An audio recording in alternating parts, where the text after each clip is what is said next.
نحمده ونصلي على رسوله الكريم أما بعد فأعوذ بالله من الشيطان الرجيم بسم الله الرحمن الرحيم رب اشرح لي صدري ويسر لي أمري واحلل عقدة من لساني يفقهوا قولي ربي زدني علما۔ اللہ سبحانہ وتعالیٰ نے انسان کو جب پیدا کیا تو اسے تمام وہ راستے دکھائے جو اس کے لیے کامیابی کے راستے ہیں، اور ہر اس چیز سے واضح کر دیا، تنبیہ کر دی جو اس کے لیے نقصان دہ ہو سکتا تھا۔ مرنے کے بعد جو ہماری دوسری زندگی شروع ہوگی اس میں یا تو جنت ہے یا جہنم ہے۔ جنت کیا ہے، جہنم کیا ہے، وہ کون سے لوگ ہیں جو جنت میں جانے والے ہیں، وہ کون سے اعمال ہیں جو انسان کو جنت سے روک سکتے ہیں اور جہنم کا حقدار کر سکتے ہیں، جنت میں کون سی ایسی نعمتیں ہیں جس کی انسان کو خواہش ہوتی ہے۔ اسی طرح بہت سی ایسی باتیں ہیں کہ جب ہم انہیں بار بار سنتے ہیں تو جنت کی طلب بڑھ جاتی ہے، شوق بڑھ جاتا ہے، اپنا آپ جانچنا آسان ہو جاتا ہے کہ میرا راستہ کیا واقعی جنت کی طرف جانے والا ہے۔ شاید یہ باتیں ہم سب جانتے ہیں، لیکن ایمان تازہ ہو جاتا ہے جب اللہ سبحانہ وتعالیٰ کی بات یا رسول اللہ صلی اللہ علیہ وسلم کی آپ وہ بات سنتے ہیں جس میں ایک رغبت دلائی جاتی ہے کہ اس جنت کی طرف دوڑ لگا دو۔ صرف چلنا نہیں، صرف سوچنا نہیں، صرف ابھی وقت کا انتظار کرنا نہیں، بلکہ جس کے پاس جو زندگی کی مہلت ہے یا زندگی میں جو بھی اس کے سامنے نیکی ہے، اسے صرف یہ سوچ کے کر جائے کہ یہ وقت پھر واپس نہیں آئے گا۔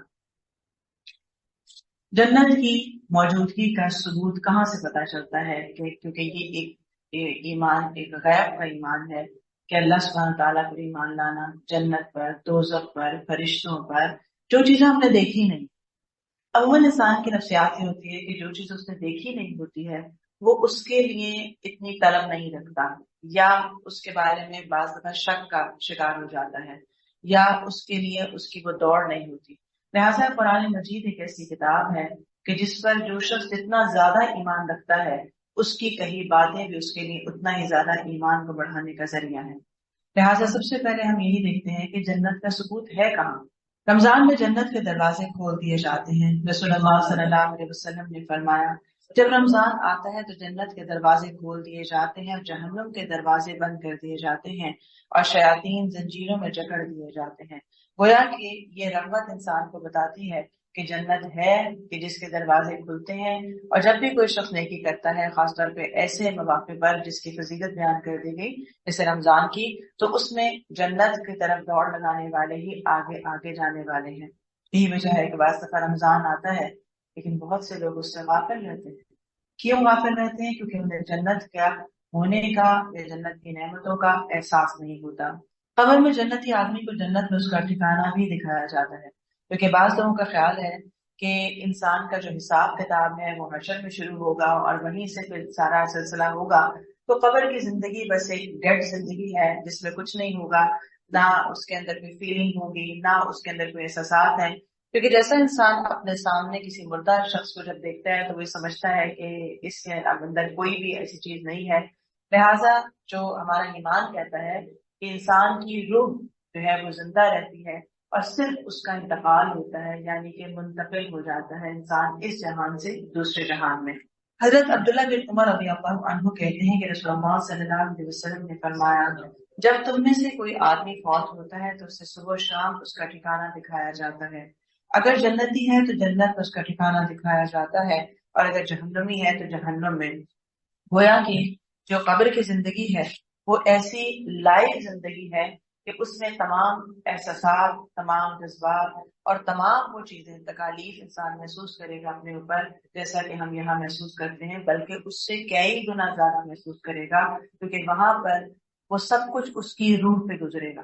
دنیا میں اگر آپ کو کوئی تکلیف آتی ہے تو آپ جسم کے ساتھ ہیں، وہ جسم پہ آتی ہے، اور وہ درد دیکھا نہیں جا سکتا جو آپ محسوس کر سکتے ہیں۔ کسی بھی طرح سے آپ ٹیسٹ کروا لیں تو آپ کو کوئی آپ کی درد کو میجر نہیں کر سکتا، کیونکہ وہ ایک روح کے اوپر گزر رہی ہوتی ہے کیفیت۔ بظاہر تو انسان ٹھیک ہی ہوتا ہے، جیسے انسان جب غمزدہ ہوتا ہے، پریشان ہوتا ہے، ایک تکلیف کاٹ رہا ہوتا ہے، لیکن اس کی تکلیف کو بتایا نہیں جا سکتا۔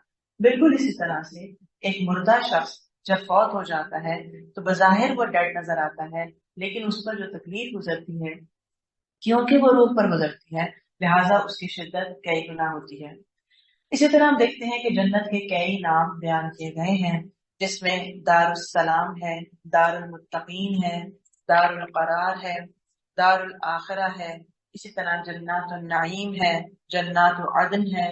گویا اس کے بہت سارے نام بیان کیے گئے ہیں اس کی صفات کے مطابق کہ اس کے اندر کیا کیا کوالٹیز پائی جاتی ہیں۔ قرآن مجید کی روشنی میں اگر جنت کو دیکھا جائے تو جنت کی زندگی لازوال ہے۔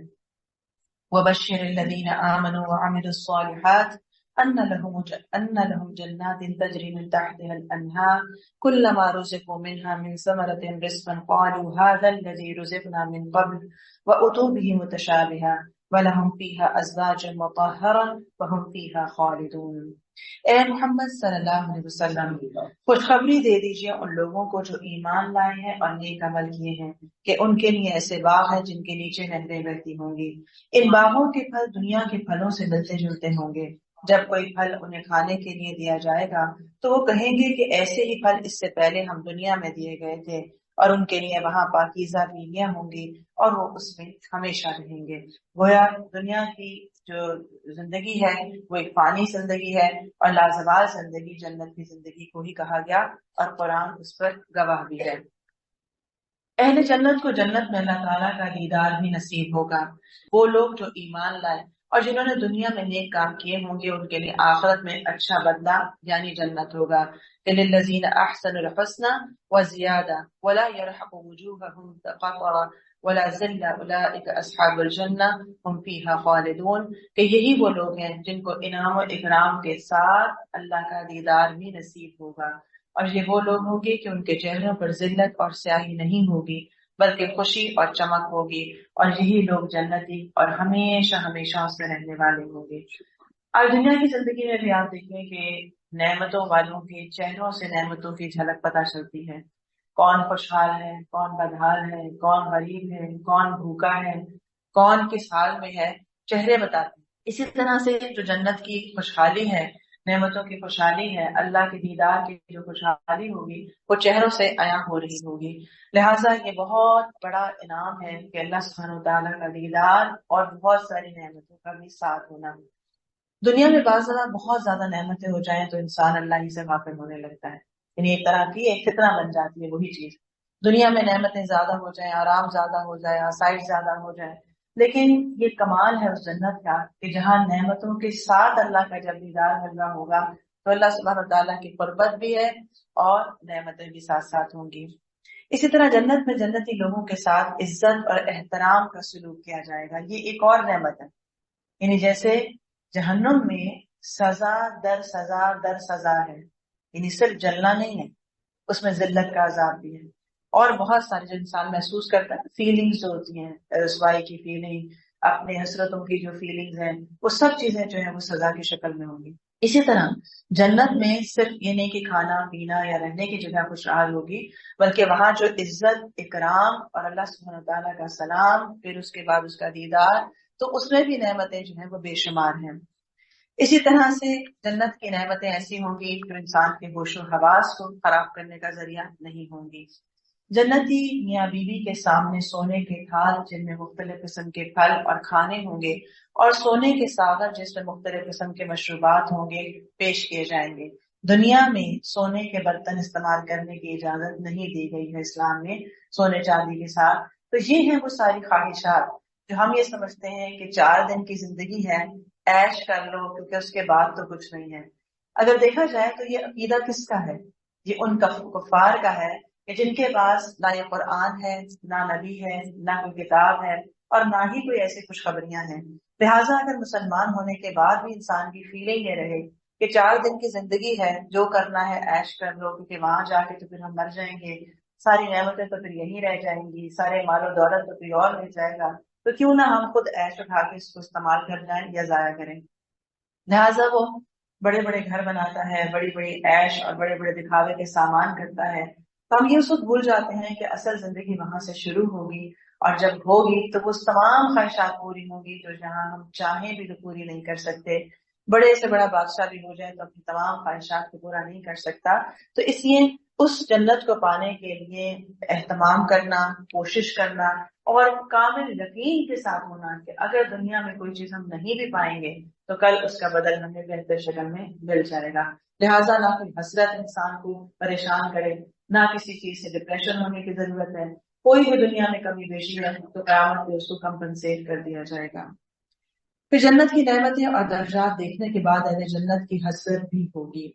حضرت معاذ رضی اللہ عنہ کہتے ہیں کہ رسول اللہ صلی اللہ علیہ وسلم نے فرمایا اہل جنت کو کسی چیز پر اتنی حسرت نہیں ہوگی جتنی اس لمحے پر جو دنیا میں اللہ کی یاد کے بغیر گزر گیا ہوگا.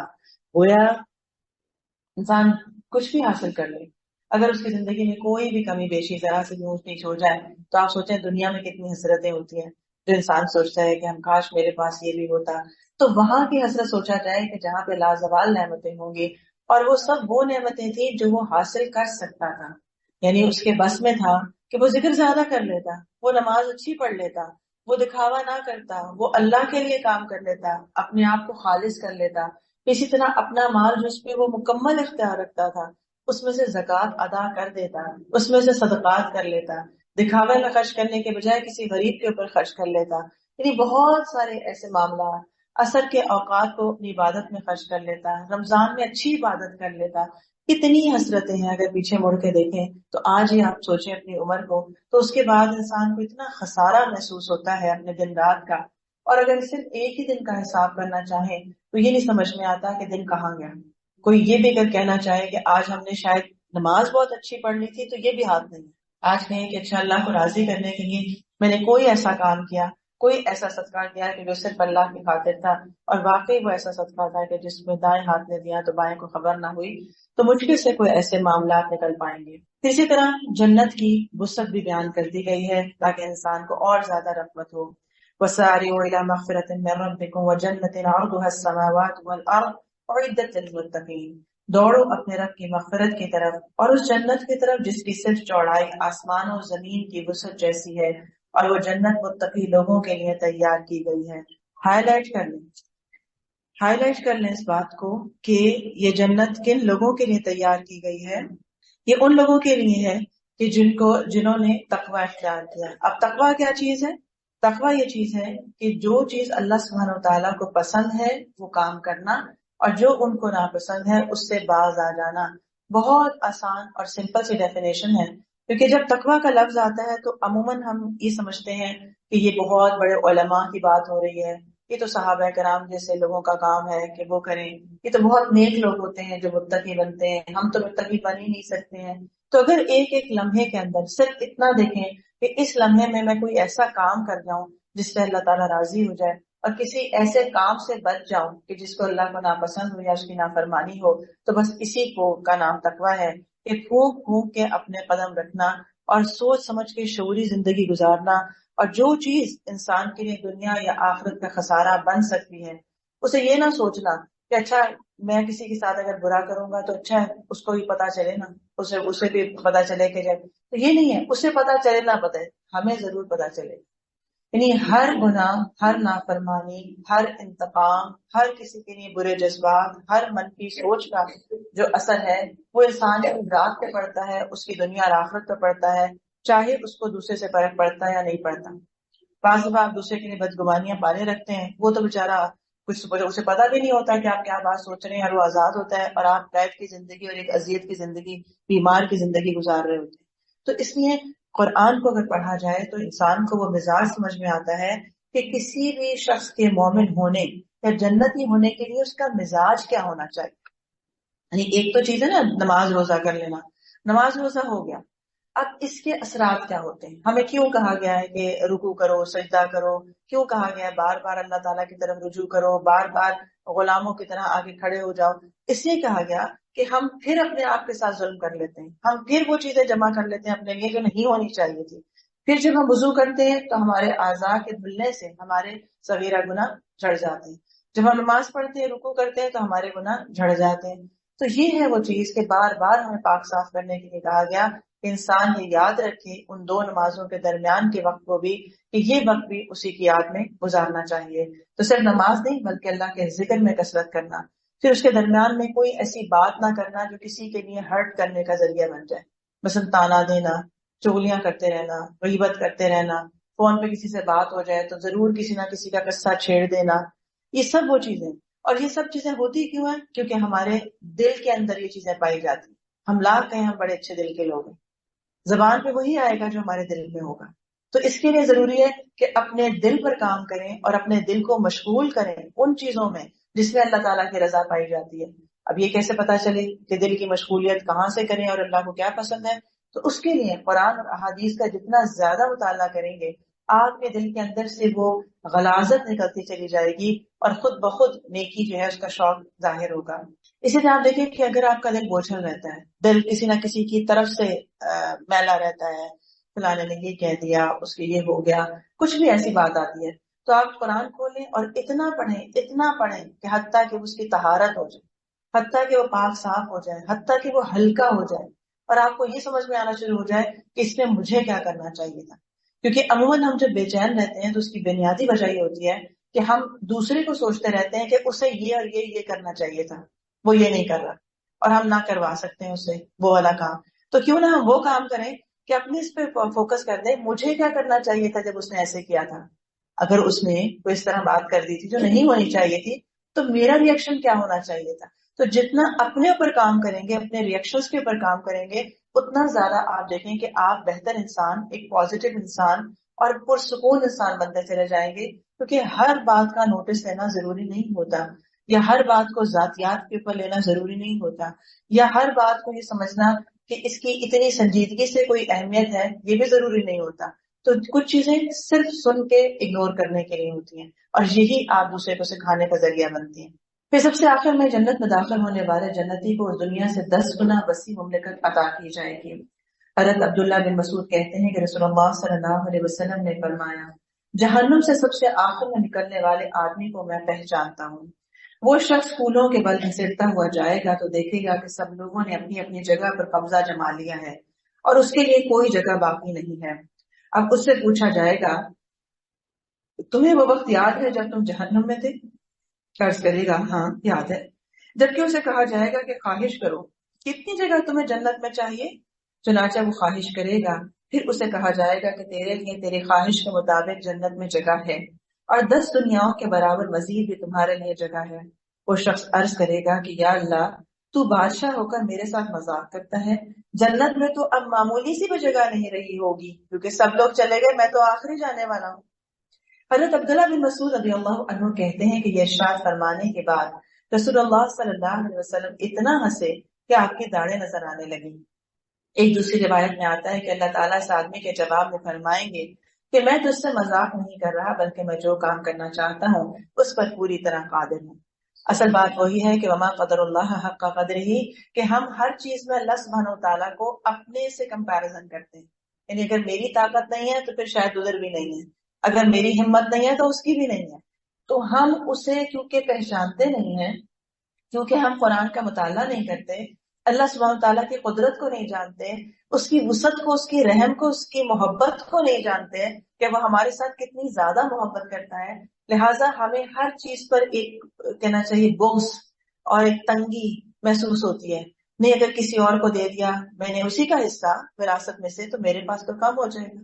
جبکہ ہم یہ جانتے ہیں کہ رزق اللہ سبحانہ تعالیٰ دینے والا ہے، اور یہی وہ فرماتا ہے کہ جب تم خرچ کر لیتے ہو تو تمہیں اور دے دیتا ہے، اس میں کیا مسئلہ ہے.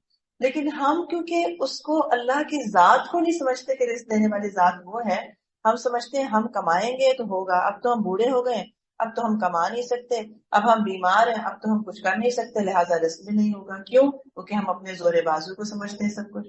تو یہ ہے اللہ سبحانہ تعالیٰ کا کرم کہ اللہ تعالیٰ جب بار بار اپنے اوپر توکل کرنے کی بات کرتا ہے تو ہمیں غموں سے نجات دلانا چاہتا ہے، ہمیں اس رنج سے نکالنا چاہتا ہے، اس ڈپریشن سے نکالنا چاہتا ہے کہ آپ اس دنیا کے ذمہ دار نہیں ہیں. آپ کا رزق دینا، آپ کو صحت دینا، آپ کو خوشحالیاں دینا، آپ کو ایک دوسرے سے محبتیں دلوانا، یہ میرا کام ہے. آپ صرف مجھ سے رجوع کریں، میری بات مانیں، اور ان ریٹرن آپ کو جو کچھ ملے گا وہ خود بخود وہ سب کچھ ہوگا کہ جس کا وعدہ اللہ تعالیٰ کا ہے. اب جب ہم اللہ سے تو دور ہو جاتے ہیں، بندوں سے امیدیں لگاتے ہیں، جب وہ ہماری امیدیں پوری نہیں کرتے تو اللہ سے ان کی شکوے کرتے ہیں جا کے. کیا سمجھداری ہے ہماری؟ تو یہ ہے وہ بات. کہ اگر ہم راستہ ہی گم کر دیں تو پھر جنت تو چھوڑیں، دنیا میں بھی مشکلات کھڑی ہونا شروع ہو جاتی ہیں۔ اسی طرح سے جنت کے دروازے بھی بیان کیے گئے ہیں۔ جنت کے 8 دروازے ہیں۔ حضرت سہل بن سعد بیان کرتے ہیں کہ رسول اللہ صلی اللہ علیہ وسلم نے فرمایا کہ جنت میں 8 دروازے ہیں، جن میں سے ایک کا نام ریان ہے، جس میں سے صرف روزہ دار ہی داخل ہوں گے۔ اسی طرح باب الجہاد ہے، باب الصدقہ ہے، باب الصلاۃ ہے، یعنی اتنے نام ہیں کہ جیسے جیسے نیکیاں ہوں گی ویسے ویسے اس کے دروازے ہوں گے۔ اب کیا ہم میں سے ہر کوئی یہ شخص چاہتا ہے کہ وہ ہر دروازے سے پکارا جائے؟ تو اس کے لیے کیا کیا جائے؟ پھر ہر نیکی میں اپنا حصہ ڈالا جائے۔ دیکھیں آج میں نے صدقہ کیا تو پھر خوش ہو جائیں، باب الصدقہ سے آج میرا نام پکارا جائے گا۔ جب اگر روزہ رکھے تو باب الریان سے میرا نام پکارا جائے گا۔ جب نماز پڑھے تو اللہ سے امید رکھیں، باب الصلاۃ سے میرا نام آ رہا ہوگا۔ تو جتنا آپ یقین کے ساتھ نیکی کریں گے اتنا آپ کے اندر رغبت بڑھ جائے گی، پھر آپ نماز کو وقت دینا اہم سمجھیں گے بنسبت کسی اور کام کے۔ آپ روزے رکھنے میں لذت محسوس کریں گے بنسبت کیسا کہ کھانے پینے کی لذت کے۔ تو یہ ہے وہ چیز کہ جتنا آپ اس کے بارے میں پڑھیں گے جانیں گے، اور اسی لیے اللہ تعالیٰ نے ہمیں پہلے یہ بات بتا دی تاکہ انسان اس چیز کی لذت محسوس کرے اور اس کی طرف بڑھنے کی کوشش بھی کرے۔ اسی طرح اچھی طرح وضو کرنے کے بعد کلمہ شہادت پڑھنے والا شخص جنت کے 8 دروازوں میں سے جس میں چاہے گا داخل ہو جائے گا۔ حضرت عمر بن خطاب رضی اللہ عنہ کہتے ہیں رسول اللہ صلی اللہ علیہ وسلم نے فرمایا، تم میں سے جو شخص اچھی طرح پورا وضو کرے اور پھر کہے اشہد اللہ الہ الا اللہ وان محمد عبدہ ورسولہ، یعنی کہ میں گواہی دیتا ہوں کہ اللہ کے سوا کوئی الہ نہیں اور محمد اللہ کے بندے اور اس کے رسول ہیں، اس کے لیے جنت کے 8 دروازے کھول دیے جاتے ہیں، جس سے چاہے داخل ہو جائے۔ تو جو شخص وضو ہی نہیں کرتا، نماز ہی نہیں پڑھتا، لیکن وہ جنت میں جانا چاہتا ہے، تو کیا خیال ہے وہ جنت میں جا سکے گا؟ تو یہ ہے وہ یقین کہ ہمیں یہ یقین کر لینا چاہیے کہ اللہ سبحانہ وتعالیٰ نے ہمیں جتنے بھی احکامات دیے ہیں وہ کوئی ہم پہ چٹی نہیں ہے، تاوان نہیں ہے، کوئی ہمیں باندھا نہیں گیا، بلکہ ہمارے لیے بھلائی کا راستہ کھولا گیا کہ یہاں سے آپ بیٹھیں اور آرام سے جنت کو کما لیں۔ ادھر آپ کتنی دیر لگتی ہے نماز کے اندر؟ 3 فرض پڑھنے میں، 4 فرض پڑھنے میں کتنی دیر لگتی ہے؟ اور کیا ہے جنت کے آپ دروازے کے وارث بن جاتے ہیں کہ آپ کو وہاں سے پکارا جا سکتا ہے۔ تو یہ ہے وہ چیز کہ یہ ان باتوں پر یقین کر کے جو شخص بھی نیکی کرتا ہے تو وہ اللہ سے ضرور امید رکھتا ہے کہ اللہ تعالیٰ میری نیکی کو قبول کرے گا۔ اور یہی وجہ ہے کہ جب ہم نیکیاں نہیں کرتے، ہم حتیٰ کہ فرائض تک سے غافل ہو جاتے ہیں، تو پھر ہمیں یہ اکثر سوال ذہن میں رہتا ہے پتہ نہیں آگے جو ہوگا دیکھا جائے گا، پتہ نہیں جائیں گے بھی کہ نہیں۔ کیوں پتہ نہیں ہے؟ اس لیے کیونکہ یہ پتہ ہے کہ جنت میں جانے کے لیے نیکی اور فرض ادا کرنا ہے، اور اگر ادا نہیں کریں گے تو شک آئے گا۔ کس بات کا شک آئے گا؟ کہ پتہ نہیں ہم جنت میں جا بھی سکیں گے یا نہیں، کیونکہ یہ چیز اللہ کا جو وعدہ ہے وہ برحق ہے۔ اسی طرح جنت کے درجات ہیں۔ جنت کے بلند و بالا محلات جنتیوں کے درجات کے اعتبار سے اوپر نیچے بنے ہوئے ہیں۔ یہاں پر بھی آپ کے جتنے سیکٹرز ہوتے ہیں، جتنے علاقے ہوتے ہیں، کسی بھی شہر کے اندر کیا درجات ہوتے ہیں، اس میں کس لحاظ سے ہوتے ہیں؟ جس کا جو سٹیٹس ہے اس کے مطابق ہی ہوتے ہیں۔ کوئی جھگی میں رہتا ہے، کوئی چھوٹے گھر میں رہتا ہے، کوئی بڑے گھر میں رہتا ہے، کوئی اس سے بڑے گھر میں رہتا ہے، کوئی ایک سے زیادہ کئی گھروں میں، یعنی ایک میں رہتا ہے اور کئی گھر اس کے مالک ہو جاتا ہے۔ تو یہ سب کیا ہے؟ اس کے عمل کے مطابق ہے۔ اسی لیے فرمایا گیا ہے کہ جو لوگ اپنے رب سے ڈر کر رہے اور ان کے لیے بلند عمارتیں ہیں اور درجہ بدرجہ منزل ب منزل بنی ہوئی ہیں، جن کے نیچے نہریں بہ رہی ہوں گی، اور یہ اللہ کا وعدہ ہے، اور اللہ اپنے وعدے کی کبھی بھی خلاف ورزی نہیں کرتا ہے۔ یعنی ایسا نہیں ہو سکتا کہ ہم کام تو کچھ نہ کریں لیکن ہم اعلیٰ درجے کا مل جائے، اور ایک شخص ہے وہ محنت کرتا رہے، جیسا کہ آپ دنیا میں دیکھتے ہیں کہ بعض دفعہ یہاں پہ کوئی شخص بہت محنت کرتا ہے، شاید مزدور بہت محنت کرتا ہے، ایسے شخص سے جو اسی میں بیٹھ کے شاید وقت گزارتا ہے، لیکن یہاں پر یہی فرق ہے کہ اللہ سبحانہ تعالیٰ کے نزدیک ہو سکتا ہے کہ ایک مزدور کی حیثیت بہت زیادہ ہو ایک ایسے شخص سے جو بہت نعمتوں میں یہاں رہ رہا ہو، لہٰذا اللہ سبحانہ تعالیٰ سے اس سے قبولیت بھی مانگنی چاہیے کہ اللہ جو ہم عمال کر رہے ہیں ہم سے قبول فرما۔ اسی طرح جنت کے 100 درجے ہیں، ہر 2 درجوں کے درمیان میں 100 سال کی مسافت کا فرق بھی ہے۔ حضرت ابو ہریرہ رضی اللہ عنہ کہتے ہیں کہ رسول اللہ صلی اللہ علیہ وسلم نے فرمایا، جنت میں 100 درجے ہیں اور ہر 2 درجوں کے درمیان 100 سال کی مسافت کا فرق ہے۔ یعنی یہ نہیں کہہ سکتے کوئی بات نہیں، ہم اے نمبر جنت میں نہیں جائیں گے، بی میں چلے جائیں گے، کتنا فرق پڑ جائے گا، برابر ہی ہوگی نا، تھوڑا ہی ایک منزل ہی نیچے ہوگی نا، جو ہمارے یہاں کی منزل ہوتی ہے دنیا کی، آپ کہتے ہیں ایک فلور سے دوسرے فلور میں کتنا فاصلہ.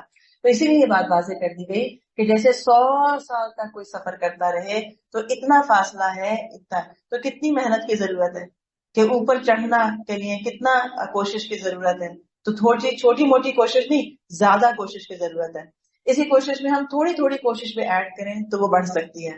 مثلا ہر نماز کے ساتھ، فرائض کے ساتھ نوافل بڑھا دیں، 2 نفل بڑھا دیں، 4 نفل بڑھا دیں، ہر اس کے ساتھ لگا دیں. تو کیا ہوگا کہ دو دو بھی بڑھاتے جائیں تو 5 کے ساتھ 10 نفل تو ویسے ہی ہو گئے. اس کے ساتھ اگر 4 کر دیں تو وہ ویسے ہو گئے.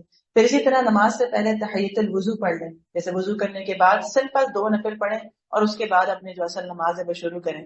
پھر کیا ہوا، یہ 10 نفل تو ویسے ہی ہو گئے، 10 اور 20 ہو گئے. 10 5 2 شروع کے لگائیں، 2 آخر میں بڑھا دیں، کیا ہوا، 20 نفل تو ویسے ہی ہو گئے. اگر کوئی آپ سے ویسے کہے نا کہ 20 نفل پڑھو دن میں، آپ کہیں گے مشکل ہے، نہیں پڑھ سکتے، ٹائم ہی نہیں ہوتا.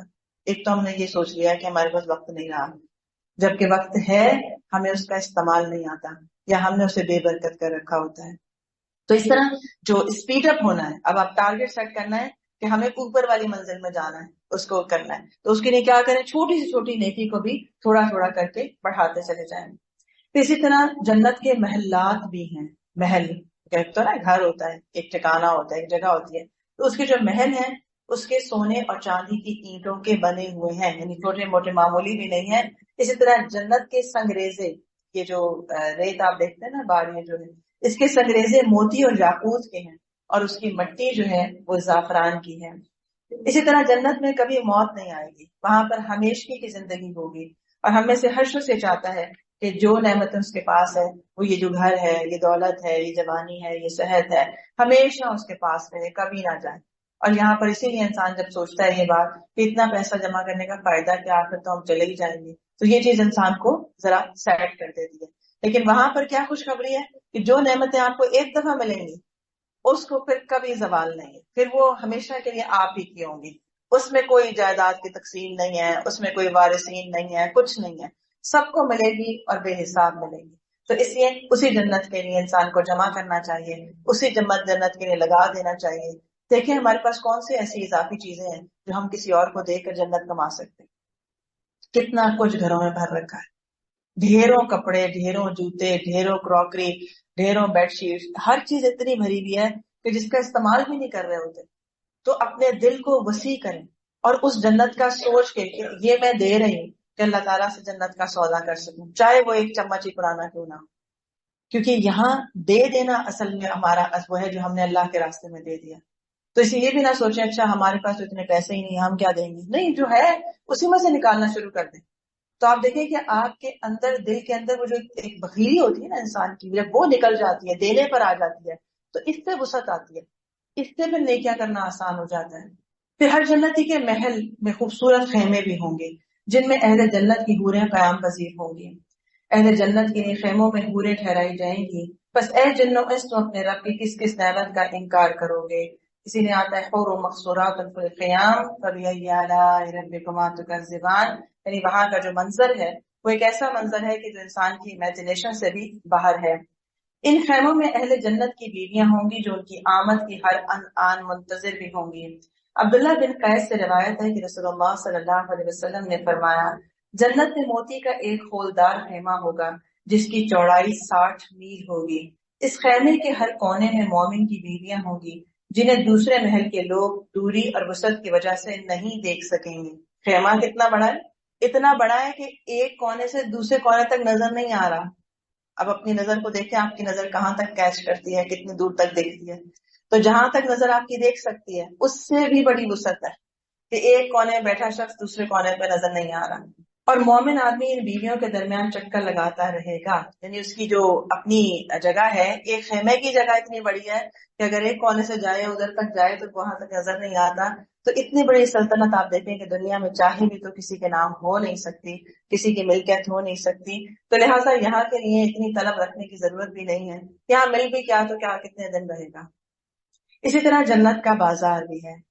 جنت میں ہر جمعے کے روز بازار لگا کرے گا. جمعہ بازار میں شریک ہونے والے جنتیوں کا حسن پہلے سے دوبالا ہو جائے گا۔ عورتیں جمعہ بازار میں شریک نہیں ہوں گی۔ اللہ تعالیٰ گھر بیٹھے ہی ان کے حسن جمال میں اضافہ فرمائے گا۔ اللہ تعالیٰ گھر بیٹھے ہی ان کے حسن و جمال میں اضافہ فرمائے گا۔ حضرت انس بن مالک رضی اللہ عنہ سے روایت ہے کہ رسول اللہ صلی اللہ علیہ وسلم نے فرمایا، جنت میں ایک بازار ہے جس میں ہر جمعے کے دن جنتی لوگ آیا کریں گے۔ شمال کی طرف سے ایک ہوا چلے گی جس کا گرد و غبار مشک اور زعفران پر مشتمل ہوگا۔ ہوا چلی اور کیا خوشبوئیں آ رہی ہیں، جو اس کی گرد آ رہی ہے تو وہ زعفران کی خوشبو لی ہے۔ جب وہ جنتیوں کے چہروں اور کپڑوں پر پڑے گا تو اس سے ان کے حسن و جمال میں اضافہ ہو جائے گا۔ جب وہ پلٹ کر اپنے گھر آئیں گی تو ان کی بیویوں کا حسن و جمال بھی پہلے سے زیادہ ہوگا، کیونکہ عورتوں کو آپ یہ دیکھیں یہاں پر بھی بازار جانے کے بغیر ان کا حسن و جمال گھر میں ہے۔ بیویاں اپنے مردوں سے کہیں گی کہ واللہ تمہارا حسن و جمال ہمارے بعد تو اور بھی زیادہ بڑھ گیا۔ جنتی لوگ کہیں گے کہ واللہ ہمارے بعد تمہارا حسن و جمال بھی پہلے سے بہت زیادہ بڑھ گیا ہے۔ وہ ہر جمعے میں اسی طرح سے حسن و جمال جو ہے وہ بڑھ جایا کرے گا، کیونکہ جو ہوا چلے گی تو وہ جنت میں پہلے ہی خوبصورت ہوں گے لیکن اس کی وجہ سے اور ہوں گے۔ لہٰذا جمعے کے دن کا خاص طور پر اہتمام کرنا چاہیے کہ اس دن جو ہے وہ صاف ستھرے کپڑے پہننا، ذکر کے لیے اپنے آپ کو مخصوص رکھنا، اس وقت میں دعائیں قبول ہونا، کیونکہ جمعے کے دن کوئی دعا ایسی ہے جو قبول ہوتی ہے، خاص طور پہ عصر اور مغرب کے درمیان میں عبادت اور دعا کے لیے خاص کر لینا۔ پھر اس دن اپنی صفائی کا اہتمام کرنا، اور جو لوگ مسجد جاتے ہیں مسجد میں اول وقت میں جانا، اطمینان سے بیٹھنا، وہاں پہ ذکر اذکار کرنا حتیٰ کہ خطبہ شروع ہو جائے، اور خطبے کو پڑھتے ہوئے نماز میں شامل ہو جانا۔ تو یہ ہے وہ تمام چیزیں کہ اسی دن پھر صدقہ زیادہ کرنا، تو کیونکہ جو جمعے کا دن خاص رکھا گیا ہے تو اس کی خاص اہتمام بھی نظر آنا چاہیے۔ پھر جنت میں ہر طرح کے پھلدار درخت بھی ہوں گے، لیکن کھجور، انار اور انگور کے درخت جو ہیں وہ بکثرت پائے جائیں گے۔ فیہا فاکہۃ ونخل ورمان فبأی آلاء ربکما تکذبان، یعنی دونوں باغوں میں ہر قسم کے پھل ہیں، خاص طور پر کھجور اور انار کے۔ پھر اے جنو انس تو اپنے رب کی کس کس نعمت کو جھٹلاؤ گے۔ اب جنت کا جو ایک درخت ہے، درخت بہت سارے ہیں لیکن جو ایک درخت ہے اس کی کتنی وسعت ہے، کیونکہ بار بار جب وسعت کی بات آتی ہے تو انسان کا دل چاہتا ہے کہ ہمارے پاس بھی ایک وسیع سا ہو، جو جائیداد بھی ہو، جو اپنی ملکیت بھی ہو، ہر چیز اس میں شاہانہ ہو۔ تو آپ دیکھیں کہ جنت کی وسعت کے اعتبار سے ہر چیز اس کی شان کے مطابق ہے۔ جنت کے ایک درخت کا سایہ اتنا طویل ہوگا کہ گھڑ سوار 100 برس تک مسلسل چلتا رہے تب بھی اس کا سایہ ختم نہیں ہوگا۔ حضرت ابو ہریرہ سے روایت ہے کہ رسول اللہ صلی اللہ علیہ وسلم نے فرمایا، جنت میں ایک درخت ہے جس کے سائے میں ایک گھوڑا سوار 100 برس تک چلتا رہے تب بھی ختم نہ ہو۔ اگر قرآن سے سمجھنا چاہو تو سورہ واقعہ کی آیت نمبر 30 وَظِلَالٌ مَمْدُودٌ وَظِلٍّ مَمْدُود پڑھ لو، جس کا سایہ لمبا ہوگا۔ اور جنت میں کسی شخص کی کمان رکھنے کے برابر جگہ دنیا کی ہر اس چیز سے بہتر ہے جس پر سورج طلوع یا غروب ہوتا ہے۔ دنیا میں اگر جنت میں ایک کوڑا رکھنے کی جگہ، کوڑا کتنا سا ہوتا ہے، اتنی سی اسٹک ٹائپ ہوتی ہے، ادھر رکھنے کی کسی کو اتنی بھی جگہ مل جائے کہ آپ کو جنت میں اتنی جگہ مل گئی ہے تو وہ پوری دنیا کا بادشاہ ہونے سے کہیں بہتر ہے کہ اگر انسان کو وہاں پر اتنی بھی جگہ مل جائے۔ لہٰذا اگر کوئی اسکیم لانچ ہوتی ہے ریزیڈینشیل، کتنے لوگ اپلائی کرتے ہیں؟ اگر وہ سی ڈی اے کی ہو تو پھر تو کتنے لوگ اپلائی کرتے ہیں، ایک کے بھی 6 کر دیتے ہیں کہ پر اندازی میں ہو سکتا ہے ہمارا نام آ جائے۔ تو یہ ہے وہ ریزیڈینشیل اسکیم، جنت کی اسکیم، کہ اس کے لیے ہر شخص کو کوشش بھی کرنی چاہیے، اپلائی بھی کرنا چاہیے، اور اس کا وارث بننے کے لیے امید بھی رکھنی چاہیے، کیونکہ جتنے جتنے اعمال کرتے چلے جائیں گے اتنی اللہ سے امید رکھیں کہ اللہ سبحانہ و تعالیٰ اپنی رحمت سے ہمیں داخل کر دے۔ جنت میں 4 بہترین درخت لگانے والی تسبیحات، کیونکہ اب یہ بھی جان لیں کہ کیسے حاصل کریں اس کو۔ تو حضرت ابو ہریرہ سے روایت ہے کہ وہ ایک درخت لگا رہے تھے کہ اتنے رسول اللہ صلی اللہ علیہ وسلم ان کے پاس سے گزرے۔ پوچھا، اے ابو ہریرہ کس کے لیے درخت لگا رہے ہو؟ میں نے عرض کیا، اپنے لیے۔ آپ نے ارشاد فرمایا، کیا میں تجھے اس سے بہتر درخت نہ بتاؤں؟ حضرت ابو ہریرہ رضی اللہ عنہ نے عرض کیا، کیوں نہیں یا رسول اللہ، ضرور بتائیے۔ آپ صلی اللہ علیہ وسلم نے فرمایا، کہو سبحان اللہ والحمد للہ ولا الہ الا اللہ، اور یہ کہنے پر ہر کلمے کے بدلے تمہارے لیے جنت میں ایک درخت لگایا جائے گا۔ تو آپ سوچیں کہ بیٹھے بیٹھے سفر کرنے کے دوران، گھر کے کاموں کے دوران، کچن کے دوران، ڈرائیونگ کے دوران ہم کتنے درخت لگا سکتے ہیں۔ اگر ہم ایک درخت یہاں پہ لگاتے ہیں تو ہماری وش ہوتی ہے کاش میں کوئی درخت لگا دوں جو میرے جانے کے بعد بھی صدقہ جاریہ رہے، اس میں سے جو بھی کھائے گا۔ تو کہاں یہ کہ جو شخص جنت کے درخت لگانے کا خواہش رکھتا ہو، تو ہم اس وقت یہ بات بھول جاتے ہیں کہ یہ جنت میں درخت لگانے والی تسبیحات ہیں۔ لہٰذا کوشش کریں ہم سب کہ ہم اپنے تمام اوقات میں اللہ کا ذکر کرتے رہیں، اور خاص طور پہ ہمارے پاس ویٹنگ ایریاز جو ہیں وہ بہت زیادہ ہوتے ہیں کہ جس وقت ہم خاموشی اختیار کر لیتے ہیں یا خاموش بیٹھے پریشان ہوتے رہتے ہیں یا کوئی منفی سوچیں سوچتے رہتے ہیں، تو اس وقت کو اس ذکر میں لگائیں۔ پھر جنت میں کھجور کا درخت لگانے والا کلمہ جو ہے وہ کون سا ہے؟ حضرت جابر رضی اللہ عنہ کہتے ہیں کہ رسول اللہ صلی اللہ علیہ وسلم نے فرمایا، جس نے عظمت والا اللہ اپنی حمد کے ساتھ پاک ہے کہا، یعنی جس نے کہا سبحان اللہ العظیم و بحمدہ، اس کے لیے جنت میں کھجور کا ایک درخت لگا دیا جاتا ہے، یعنی سبحان اللہ العظیم و بحمدہ، سبحان اللہ و بحمدہ، سبحان اللہ العظیم۔ تو یہ ایسی چیزیں ہیں کہ جو اللہ سبحانہ و تعالیٰ کی قربت، اس کا دیدار اور جنت میں داخل ہونے کا ذریعہ ہے۔ پھر جنت میں ہر موسم کا پھل میسر ہوگا، جس کو جو پسند ہوگا وہ حاصل کر سکتا ہے۔ پھر اسی طرح کیلا اور بیر جنت کے پھل ہیں، کیونکہ آتا ہے وَأَصْحَابُ الْيَمِينِ مَا أَصْحَابُ الْيَمِينِ فِي سِدْرٍ مَّخْضُودٍ وَطَلْعٍ مَّمْدُودٍ وَظِلٍّ مَّمْدُودٍ وَمَاءٍ مَّسْكُوبٍ وَفَاكِهَةٍ كَثِيرَةٍ لَّا مَقْطُوعَةٍ وَلَا مَمْنُوعَةٍ۔ تو خاص طور پہ جو ہے وہ کیلا اور بیر بھی جو ہے وہ جنت کے پھلوں میں سے ہے۔ پھر جنت میں ہر جنتی کے من پسند تمام پھل موجود ہوں گے، آپ جس طرح چاہیں کھائیں، چاہے پلیٹر کے ساتھ کھائیں، مکس کر کے کھائیں یا اس کو الگ الگ کھائیں، جس طرح بھی ہوگا۔ پھر جنت کے پھل ہر وقت جنتوں کی پہنچ میں ہوں گے، یعنی کھڑے بیٹھے چلتے پھرتے جب چاہیں گے ان کے سامنے وہ حاضر کر دیے جائیں گے، یعنی ابھی دل میں خواہش ہی ہوگی کہ یہ کھانے کا دل چاہ رہا ہے اور وہ چیز آپ کے سامنے ہوگی۔ اسی طرح جنت کے پھل کا ایک پوشہ اتنا بڑا ہے کہ اگر دنیا میں آ جائے تو صحابہ کرام کی جماعت قیامت تک اسے ختم نہ کر سکتی۔ تو گویا وہ یہاں کے پھل نہیں ہیں جیسا کہ ہم اپنی دنیا میں دیکھتے ہیں، بلکہ جو جیسے جنت کی وسعت ہے اسی طرح سے ان کی جو ہے وہ بڑائی بھی ہے، کیونکہ آپ دیکھیں نا ایک ایک پھل کتنا بڑا بڑا ہے، پھر اس کے ذائقے کتنے ڈفرینٹ ہیں۔ یعنی کیلا کہنے کو کیلا ہے، اسی لیے آپ دیکھیں نا کہ دنیا میں جو مختلف علاقوں میں پھل پائے جاتے ہیں نام ایک ہی ہوتے ہیں، لیکن ہم کہتے ہیں پاکستان کے کیلے جیسا نہیں ہے کوئی اور دنیا کا کیلا، وہاں کسی اور طرح کے ہوتے ہیں، پاکستان میں کسی سے۔ پھر ہم کہتے ہیں شمالی علاقے کی خوبانی کا ٹیسٹ ہی بالکل اور ہے، حالانکہ ٹیسٹ دوسری جگہ بھی خوبانی ملتی ہے اگتی ہے، لیکن وہ ٹیسٹ ویسا نہیں ہوتا۔ تو بالکل اسی طرح سے جب جنت کے پھلوں کی بات آتی ہے تو وہ نام کو تو ہے، لیکن اصل میں وہ کیا ہے اس کی تو بات ہی کچھ اور ہے جو وہاں جا کر ہی چکھا جا سکتا ہے۔ پھر اہل جنت کے مشروبات بھی ہوں گے کہ وہاں پہ ان کو مشروب پیش کیا جائے گا۔ جنتیوں کی جنت میں سب سے پہلی مہمانی مچھلی سے کی جائے گی اور دوسرا کھانا جنتی بیل کے گوشت سے کھائیں گے۔ جنتیوں کو سب سے پہلا مشروب سلسبیل نامی چشمے سے پلایا جائے گا۔ رسول اللہ صلی اللہ علیہ وسلم کے آزاد کردہ غلام حضرت ثوبان رضی اللہ عنہ کہتے ہیں کہ میں رسول اللہ صلی اللہ علیہ وسلم کے پاس کھڑا تھا، اتنے میں یہودیوں کے علماء میں سے ایک عالم آیا اور پوچھنے لگا، جس روز زمین و آسمان عدل بدل کر دیے جائیں گے اس وقت لوگ کہاں ہوں گے؟ رسول اللہ صلی اللہ علیہ وسلم نے فرمایا کہ پل صراط کے قریب اندھیرے میں کھڑے ہوں گے۔ پھر یہودی عالم نے پوچھا، پل صراط کو سب سے پہلے کون لوگ عبور کریں گے؟ آپ نے فرمایا، تنگ دست مہاجرین، مکہ سے مدینہ ہجرت کرنے والے۔ یہودی عالم نے پوچھا، جنتی لوگ جنت میں داخل ہوں گے تو سب سے پہلے ان کی خدمت میں کون سا تحفہ پیش کیا جائے گا؟ آپ نے فرمایا، مچھلی کے جگر کا گوشت ہوگا۔ یہودی نے پھر پوچھا، اس کے بعد ان کا کھانا کیا ہوگا؟ آپ نے فرمایا، جنتیوں کے لیے جنت میں چرنے والا بیل ذبح کیا جائے گا۔ تو آپ سوچیں جو وہاں چل رہا تھا تو اس کا جو ٹیسٹ ہے وہ بھی بالکل ڈفرینٹ ہوگا۔ یہودی نے پوچھا، کھانے کے بعد پینے کے لیے جنتیوں کو کیا دیا جائے گا؟ آپ نے ارشاد فرمایا کہ سلسبیل چشمے کا پانی ہوگا۔ یہودی عالم نے کہا کہ آپ نے سچ فرمایا جو فرمایا۔ کیوں؟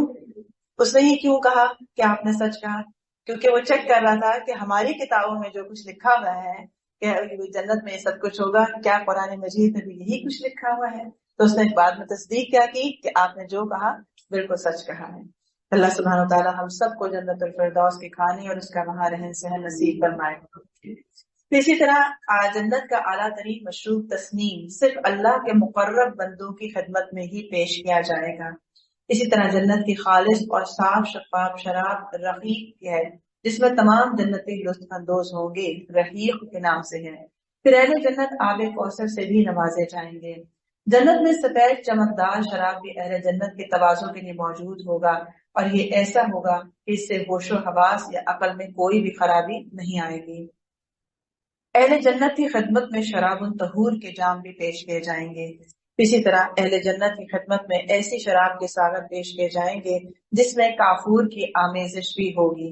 جیسے آپ یہاں پر دیکھتے ہیں نا کہ آپ بلینڈ کر لیتے ہیں دو مشروبات کو، کہ اس کے اندر آپ کہتے ہیں آپ منٹ لیں گے، لیمن منٹ لیں گے یا دوسرا لیں گے، تو وہاں پہ جو فلیورڈ ہے مشروب وہ بھی پیش کیا جائے گا۔ اہل جنت کے لباس اور زیورات بھی ہوں گے۔ اہل جنت باریک اور اطلس اور دیبا کا سبز لباس پہنیں گے، اور اہل جنت ہاتھوں میں سونے کے کنگن بھی استعمال کریں گے۔ خالص ریشمی کپڑوں کا لباس، خالص سونے کے زیورات اور خالص موتیوں کے زیورات اور موتی جڑے ہوئے سونے کے زیورات بھی اہل جنت ہی کے ہوں گے۔ اطلس اور دیبا کے علاوہ سندس اور استبرق کا لباس بھی اہل جنت پہنیں گے۔ یعنی یہ سب وہ قسمیں ہیں جو ہم دنیا میں تو سوچ ہی نہیں سکتے کہ کبھی ہم استعمال بھی کر سکیں، کیونکہ یہ پیور جو ریشم ہے اس میں استعمال کی جائیں گی۔ پھر اہل جنت کا لباس کبھی پرانا نہیں ہوگا، یعنی ہر چیز ایسی ہے وہاں پہ کہ جو اب یہ جو بوسیدہ ہونا ہے، پرانا ہونا ہے، ختم ہونا ہے، فنا ہونا ہے، یہ سب ڈیفینیشن ختم ہو جائے گی، کیونکہ وہاں جتنی چیزیں ہیں، جتنی نعمتیں ہیں، سب دائمی ہوں گی۔ پھر جنتی خواتین کا دوپٹہ قدر و قیمت میں دنیا جہان کی ساری دولت سے زیادہ قیمتی ہوگا، گویا وہاں پہ بھی دوپٹہ ہوگا، اور اس لیے دنیا میں بھی اپنے دوپٹے کا خیال کرنا یا اس کو اچھے سے اس طرح سے اوڑھنا کہ انسان کی زینت کو چھپانے والا ہو، یہ جب کریں گے تو وہاں کے دوپٹے بھی پا سکیں گے، کیونکہ اللہ سبحانہ وتعالیٰ نے ایک عورت کو جس طرح سے وہ خوبصورت نظر آتی تھی اسی طرح سے بیان کیا ہے کہ عورت ایک زینت کی چیز ہے، ایک اچھی چیز ہے، لہٰذا اسے اپنی خوبصورتی کو سنبھال کر رکھنا یا اس کو وہاں دکھانا جہاں پہ اس کا حق ہے، یہی اس کے حق میں بہتر ہے۔ ورنہ آپ دیکھیں کہ عورتیں جب ہر ایک کے سامنے کھل جاتی ہیں تو کتنی جلدی ان کی عزت پامال ہو جاتی ہے، یا کتنے واقعات یا کتنے حادثات سنتے ہیں۔ تو یہ ہے وہ چیز کہ اللہ سبحانہ وتعالیٰ نے اپنی مخلوق میں جس کے لیے جو بہتر معاملہ تھا اس کو وہ سجھایا، جو اس کی حفاظت کا ذریعہ تھا۔ اہل جنت بہترین ریشم کے رومال بھی استعمال کریں گے۔ حضرت برا بن عازب کہتے ہیں کہ رسول اللہ صلی اللہ علیہ وسلم کی خدمت میں ایک ریشمی کپڑا لایا گیا، اور حضرت برا بن کہتے ہیں کہ رسول اللہ صلی اللہ علیہ وسلم کی خدمت میں ایک ریشمی کپڑا لایا گیا، لوگوں نے اس کی نفاست اور نرمی پر تعجب کا اظہار کیا، تو آپ نے فرمایا جنت میں سعد بن معاذ کے رومال اس سے بھی زیادہ افضل ہیں، کیونکہ نبی صلی اللہ علیہ وسلم جب بھی دیکھتے تھے کہ لوگ متاثر ہو رہے ہیں کسی دنیا دار چیز سے، یا ان کی رغبت اس طرف جا رہی ہے، یا اس طرح سے ان کا ایک دھیان اس طرف جا رہا ہے، تو ایک دم آپ ان کو آخرت کی یاد دلا دیتے تھے، کہیں ایسا نہ ہو کہ وہ یہاں کے طلب میں مگن ہو جائیں۔ تو یہ بہت اچھی ٹپ ہے اپنے آپ کو سمجھانے کے لیے بھی اور دوسروں کی تربیت کرنے کے لیے بھی، کیونکہ بعض اوقات آپ دیکھیں کہ ہر وقت جو ایک مجلس کی گفتگو ہوتی ہے آج کل وہ یہی ہوتی ہے کہ کیسے بزنس کریں، کیسے پیسہ ملٹی پلائی کریں، کہاں انویسٹ کریں، کدھر سے کمائیں، آن لائن کیا کما سکتے ہیں، کتنے کما سکتے ہیں، پھر کہاں کون سے ایسے ملک چلے جائیں جہاں دولت پر دولت جمع کی جا سکے۔ تو ہوتا کیا ہے کہ انسان کی ساری رغبت جو ہے تو پھر دنیا دنیا دنیا کی طرف جب ہو جاتی ہے تو آخرت کی طرف دھیان کرنا بھی بہت مشکل ہو جاتا ہے۔ لہٰذا ان باتوں کو یاد رکھنا ہے، ان کا تذکرہ کرنا اور اپنے مجلس میں بیٹھ کر ان کی یاد کو تازہ کرنا بھی انشاءاللہ جنت پانے میں مددگار ثابت ہوگا۔ اہل جنت کے خدام، خادم اس قدر چاق و چوبند ہوں گے کہ چلتے پھرتے یوں نظر آئیں گے جیسے سمٹتے بکھرتے بکھرتے سمٹتے موتی ہوں۔ جیسے ایک دم سے نہیں، آپ ایک دم جیسے پرندوں کو اڑتا ہوا دیکھتے ہیں کہ ایک دم اڑ جاتے ہیں اور ایک دم سے وہ آتے ہیں تو ان کی جو ایک موومنٹ ہوتی ہے وہ کیا خوبصورت سی نظر آتی ہے۔ تو گویا وہ اتنے خوبصورت بھی ہیں اور اتنے ینگ اور اتنے ایکٹیو ہیں کہ ایسا لگتا ہے جیسے موتی اڑ کرے ہیں۔ حضرت انس بن مالک کہتے ہیں کہ میں نے رسول اللہ صلی اللہ علیہ وسلم سے مشرکین کی اولاد کے بارے میں سوال کیا کہ ان کے تو کوئی گناہ نہیں ہوں گے، جو نابالغ بچے مشرکین کے فوت ہو جاتے ہیں، جن کی انہیں کوئی سزا ملے کہ وہ جہنم میں داخل کیے جائیں، نہ ہی ان کی کوئی نیکیاں ہوں گی کہ ان کے بدلے میں ان کو جنت کے بادشاہ بنایا جائے، پھر وہ کہاں جائیں گے؟ تو نبی صلی اللہ علیہ وسلم نے ارشاد فرمایا کہ وہ اہل جنت کے خادم ہوں گے، گویا کہ اللہ سبحانہ و تعالیٰ نے ان کو وہاں رکھا اور اس خدمت میں رکھا ہے۔ جنت میں اللہ تعالیٰ کی رضا بھی ہوگی، اہل جنت کو جنت میں اللہ کی رضا نصیب ہوگی، جو کہ سب سے بڑی کامیابی ہوگی۔ اسی لیے اس کے لیے دعا بھی کرنی چاہیے۔ حضرت ابو سعید خدری سے روایت ہے کہ نبی صلی اللہ علیہ وسلم نے فرمایا، اللہ تعالیٰ جنتیوں سے ارشاد فرمائے گا کہ اے جنتی لوگوں، وہ عرض کریں گے کہ اے ہمارے رب، ہم حاضر ہیں تیری جناب میں اور تیری اطاعت میں، بھلائی تیرے ہاتھ میں ہے۔ اللہ تعالیٰ ارشاد فرمائے گا، کیا تم راضی ہو؟ یعنی جنت میں آ گئے، خوش ہو گئے؟ وہ عرض کریں گے کہ اے ہمارے رب، ہم راضی کیوں نہیں ہوں گے؟ تو نے ہمیں وہ کچھ عطا کر دیا جو اپنی مخلوق میں سے کسی اور کو عطا نہیں کیا۔ تو اللہ تعالیٰ ارشاد فرمائے گا، میں تمہیں اس سے بھی زیادہ بہتر چیز نہ عطا کر دوں؟ جنتی عرض کریں گے کہ یا اللہ، اس سے زیادہ بہتر کون سی چیز ہے؟ تو اللہ تعالیٰ ارشاد فرمائے گا، میں تمہیں اپنی رضامندی سے نواز رہا ہوں، آج کے بعد میں کبھی تم سے ناراض نہیں ہوں گا۔ یعنی ہمیشہ کی نعمتوں میں ایک بہت بڑی نعمت، ورنہ کیا ہوتا ہے، ذرا سا ہم آپے سے باہر ہونے لگے ہیں، خوش ہونے لگے ہیں، غم میں زیادہ چلے جائیں تو ہمیں ڈر پڑتا ہے اب ہم سے کچھ ایسی بات نہ منہ سے نکل جائے، اب کوئی ایسا کام نہ ہو جائے ہم سے کہ جس سے اللہ کو ناراض کر بیٹھے، اور پھر کچھ نہ کچھ ہو جاتا ہے تو پھر استغفار کرتے ہیں۔ تو اللہ سبحانہ تعالیٰ اپنا دیدار بھی کروائیں گے اور ہمیشہ کی رضا بھی ہے۔ اسی طرح جنتی لوگ جو ہیں اللہ سبحانہ تعالیٰ کا دیدار کریں گے۔ نبی صلی اللہ علیہ وسلم کی خدمت میں عرض کیا گیا کہ یا رسول اللہ، کیا قیامت کے روز ہم اپنے رب کو دیکھیں گے؟ آپ نے فرمایا، کیا 14ویں رات کا چاند دیکھنے میں تمہیں کوئی دقت ہوتی ہے؟ لوگوں نے عرض کیا کہ نہیں۔ آپ نے فرمایا، جب بادل نہ ہو تو کیا سورج کو دیکھنے میں کوئی تمہیں دقت پیش آتی ہے؟ لوگوں نے عرض کیا کہ نہیں۔ آپ نے ارشاد فرمایا، پھر اسی طرح بغیر کسی دقت اور مشقت کے تم قیامت کے روز اپنے رب کا دیدار کر رہے ہوں گے۔ یعنی جیسے ہم بس نظر اٹھاتے ہیں اور سورج نظر آ جاتا ہے، ایسے نظر اٹھاتے ہیں تو چاند دیکھ لیتے ہیں۔ تو اس طرح اللہ سبحانہ تعالیٰ کا دیدار وہاں پہ نصیب ہوگا۔ اللہ ہم سب کو دیدار پانے والوں میں سے کر دے۔ اللہ ہمارے گناہوں کو معاف فرمائے اور ہمیں بغیر کسی آزمائش کے اپنے دیدار پانے کی توفیق عطا فرمائے۔ اب اہل جنت کے کچھ اوصاف بھی ہیں کہ کون سے وہ جو جہاں جنت میں لوگ جائیں گے تو ان کے اندر کیا صفات ایسی ہیں کہ جو ہوں گی۔ اسی میں یہ چیز بھی آتی ہے کہ اہل جنت لوگ جنت میں جانے کے بعد اللہ کا شکر ادا کریں گے۔ وقالوا الحمد لله الذي صدقنا وعده واورثنا الارض نتبوأ من الجنة حيث نشاء فنعم اجر العاملين۔ تو وہ شکر ادا کریں گے کہ اللہ نے اپنا وعدہ ہم سے سچ کر دکھایا اور ہمیں واقعی جنت کا وارث بنا دیا۔ اسی طرح سے وہ کہیں گے کہ الحمد للہ الذی ہدانا لہذا وما كنا لنهتدي لولا ان هدانا اللہ۔ اب وہ کہیں گے کہ اللہ تیرا شکر ہے جس نے ہمیں یہاں تک ہدایت بخشی، رہنمائی کر دی ہماری، ہمیں رستہ دکھا دیا، ورنہ ہمیں تو یہی نہیں پتا تھا کہ وہ رستہ کہاں تھا۔ اب اللہ سبحانہ تعالیٰ ان کو کریڈٹ دے رہے ہوں گے، یہ وہ جنت ہے جس کے آپ اپنے اعمال کی وجہ سے وارث بنائے گئے ہیں، اور وہ اللہ تعالیٰ کو کہہ رہے ہوں گے نہیں ہمیں تو پتہ ہی نہیں تھا ہدایت کیا ہوتی ہے، ہمیں تو یہی نہیں پتا تھا کہ اچھے اعمال کیا ہوتے ہیں، آپ نے ہمیں جب کہا ہدایت دے دی تو ہم نے کر لیے۔ گویا ایک دوسرے کو پروٹوکول دیا جا رہا ہوگا کہ وہ کہیں گے آپ اپنے عمل کی وجہ سے، وہ کہیں گے نہیں ہم آپ کی ہدایت کی وجہ سے ہیں۔ اسی لیے آپ دیکھیں کہ ہم ہر نماز میں جو ایک بات خاص رکھ دی گئی ہے جس پہ ہم غفلت کے ساتھ گزر جاتے ہیں کہ بار بار کہا جاتا ہے ایاک نعبد و ایاک نستعین اہدنا الصراط المستقیم۔ اب وہ کون سا ہے صراط المستقیم؟ وہ یہی ہے کہ اللہ منزل تک پہنچنے تک میری مدد فرما، مجھے ہدایت عطا فرما۔ کیونکہ بعض دفعہ جب ہم یہ دعا کرتے ہیں ہم کہتے ہیں ہم تو مسلمان ہیں، ہم تو ویسے ہی ہدایت یافتہ لوگ ہیں، یہ تو کافر دعا کریں کہ ان کو اللہ ہدایت دے، وہ بھی کوئی اسلام کو سمجھ لیں۔ نہیں، سب سے زیادہ ہمیں ضرورت ہے کہ جو اسلام میں آ چکے، یا اللہ ہمیں منزل تک پہنچنے کے لیے جو گائیڈ لائن چاہیے، جو ہمیں میپ چاہیے، گوگل میپ ہوتا ہے اس کو فالو کر کے آسانی ہوتی ہے، بیٹھتے ہیں بس گوگل میپ لگاتے ہیں، وہ کہتی ہے دائیں ہو جائیں دائیں ہو جاتے ہیں، بائیں کر لیں بائیں چلے جاتے ہیں، اور اگر غلط ہونے لگے تو وہ پھر بیچاری کہتی ہے ری روٹ کریں، واپس آئیں آپ غلط ہو گئے ہیں۔ آپ کہتے ہیں کہ پھر آپ اس کو لیکن جو اس کو فالو نہیں کر رہا ہوتا وہ کیا کرتا ہے، بار بار غلط ہو رہا ہوتا ہے، لیکن جو اس کو فالو کرتا ہے وہ سیدھا منزل تک آ جائے۔ تو یہ جو قرآن ہے یہ ہمارا گوگل میپ کی طرح ہے، سیدھا جنت کی طرف جاتا ہے، سیدھا صراط مستقیم کی طرف جاتا ہے۔ آپ سے کہا جائے غصے میں خاموش ہو جائیں، آپ سے کہا جائے جب بات کرو تو جو بھلائی کی باتیں کر لیا کرو ورنہ چپ رہو، بھلائی ہے تو کر لیں ورنہ چپ ہو جائیں۔ سو سمپل ہدایت اس کو کہتے ہیں۔ آپ سے کہا جا رہا ہے کہ آپ زکوٰۃ ادا کر دیں، باقی مال میں برکت ہو جائے گی، مجھے سوچنے کی ضرورت نہیں ہے، مجھے گنتی کرنے کی ضرورت نہیں ہے۔ تو یہ ہے وہ چیز، یعنی تقوی یہاں سے آتا ہے، جو کہا جائے کر لو، آپ پہنچ جائیں گے منزل سے. آپ فکر نہ کریں کہ گوگل میپ کو کیا پتا کہ میرا گھر جو ہے وہ اس گلی کے نکڑ کے چھٹے گا گھر ہے، اس کو کیسے پتا چلا گوگل کو؟ اسے اگر پتا ہے تو وہ آپ کو پہنچا دے گا.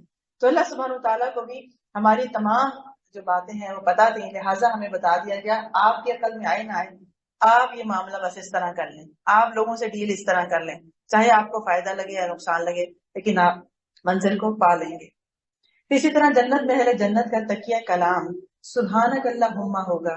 باہمی ملاقات پر وہ ایک دوسرے کو السلام علیکم کہیں گے اور اپنی ہر بات کے اختتام پر الحمدللہ رب العالمین کہا کریں گے.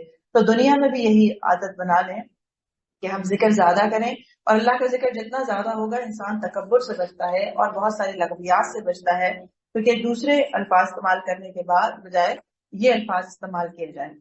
تو جنتی لوگ جس بات کی خواہش کریں گے وہ آن کی آن میں پوری ہو جایا کرے گی، یعنی ابھی خواہش کی ہوگی اور ابھی جو ہے وہ فوراً وہ بات پوری کر دی جائے گی. ایسا ہے کوئی لاڑ اٹھانے والا دنیا میں کہ آپ خواہش کریں اور وہ پوری ہو جائے؟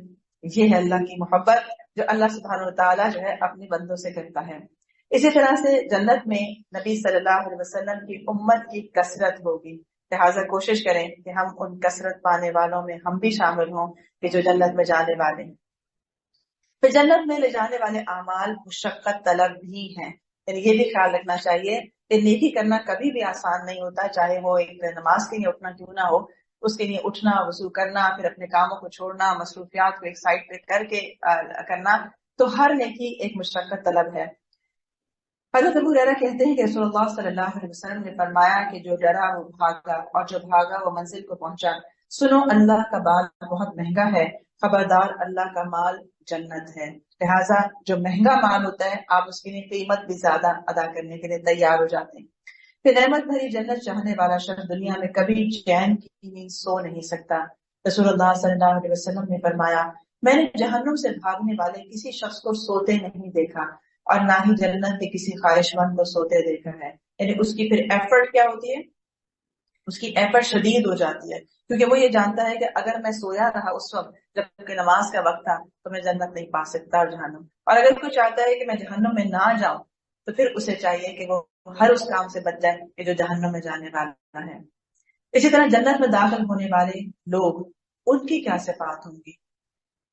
نرم دل، عاجز، منکسر المزاج، ہر وقت اللہ سے ڈرنے والے، بے ضرر اور حلیم الطبع لوگ جنت میں جائیں گے.